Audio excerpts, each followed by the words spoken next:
Hello and welcome back to the Second Chance to Live channel here on YouTube. I'm happy to see that you decided to stop by to watch this presentation. Thank you. In today's presentation, I'm going to be sharing an article that I recently wrote, Challenged by Family and Friends After Our Brain Injury. To read the article, I'll put my glasses on and bring up the article. I want to thank you for your time. Here's the article, Challenged by Family and Friends After Our Brain Injury. When I began to confront my own denial after my brain injury, I found myself challenged by family and friends with the message of it's just up in your head, and if you just, then you would not be impacted by your brain injury. What was becoming apparent to me was resisted by what could not be understood or accepted by family members and friends, and this created pain in me. The conflict left me both sad and frustrated because I was shamed and blamed for what I could not and was powerless to change. By shaming and blaming myself for what I was powerless over and could not change, I bought into the notion that I did not just make mistakes, but that I was a mistake. By believing that I did not just make mistakes, I focused on trying to disprove the impact of my traumatic brain injury.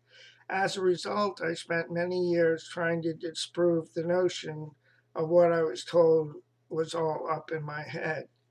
If you if you have also heard this phrase, it's all up in your head, and if you just, then you would not be impacted by your brain injury, I would encourage you to read on. I would encourage you also to accept what you are powerless to change so that you are able to discover the possibilities that exist within that acceptance. Overcoming the notion that brain injury is all up in my head and if I just. In November 2014, I wrote an article, Living with an Invisible Disability and Accepting Ourselves When Other People Can't, to share what I discovered about denial's impact upon my life. In this article, I shared how I became aware of the impact that denial was having upon my life and well being. In my experience, I stayed in denial for many years because I internalized what was denied and defended surrounding the impact of my traumatic brain injury and the impact of my traumatic brain injury upon myself, which occurred when I was 10 years old in 1967. As I shared in yesterday's article, and this was back in 2014, once my external wounds healed, the impact of my traumatic brain injury is no longer considered relevant, validating the denial system by my actions. Because I bought into the denial system by my actions, I engaged in validating and defending the denial system. They kept me striving in my attempt to overcompensate for what was not seen or understood. As a result, I found myself engaging in a cycle of justifying, answering, defending, and explaining in my attempts to avoid being blamed and shamed. Nevertheless, I strove to do more, to be more, in an attempt to defend what was being denied and to justify what was expected of me.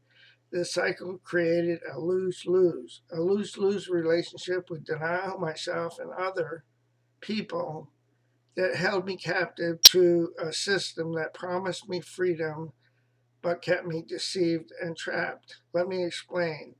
As I became aware of my traumatic brain injury, I remember my dad telling me it's just up in your head, and if you just, then you would not be affected by any brain injury. So for many years, I strove to get over what was up in my head so that I would not be blamed and criticized for the difficulties that I encountered. The difficulties that I encountered because of what needed to be denied so that changes did not have to take place in the way of what was perceived to be up in my head.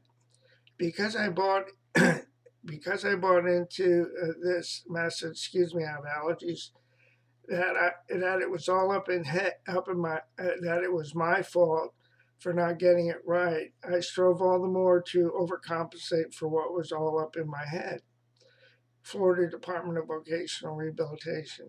Because I had no idea how to get over it, I continued in my attempts to not be impacted by what was all up in my head.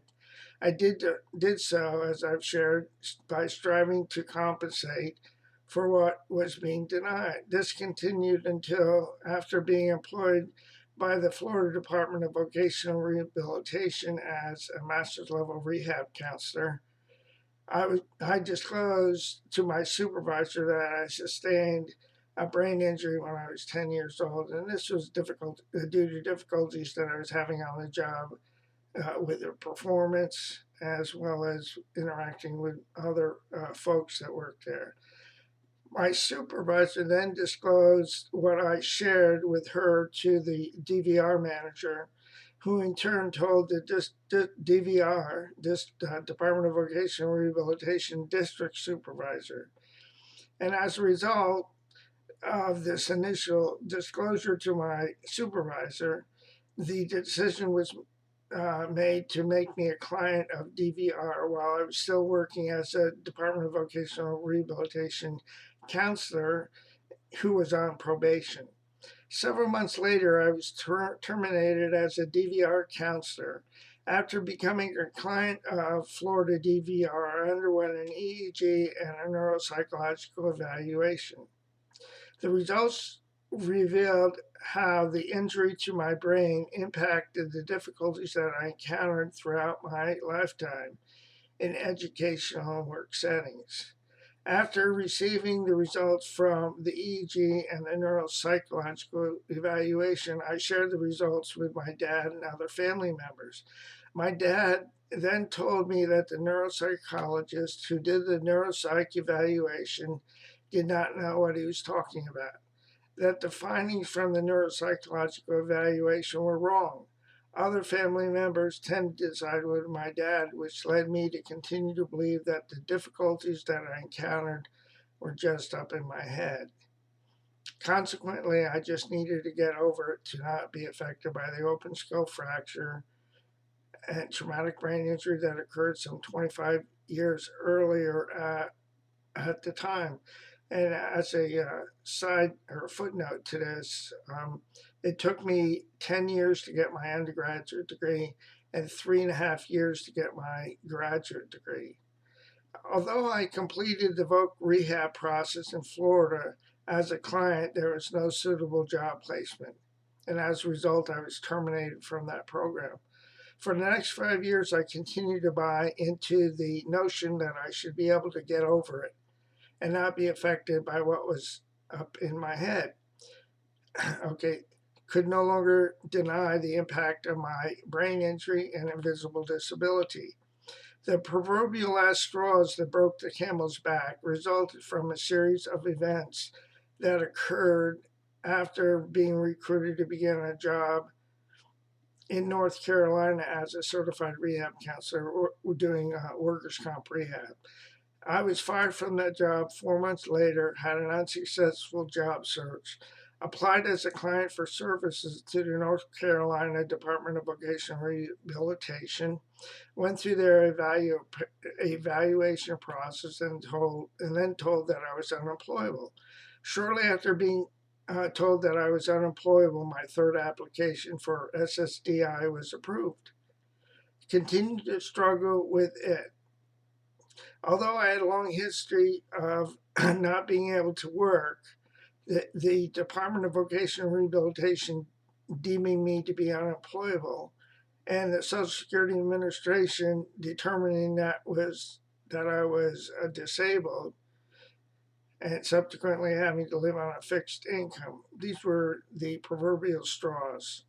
That if and that if I, but I still continued to think that if I just tried harder, then I would not be affected by my brain injury and invisible disability.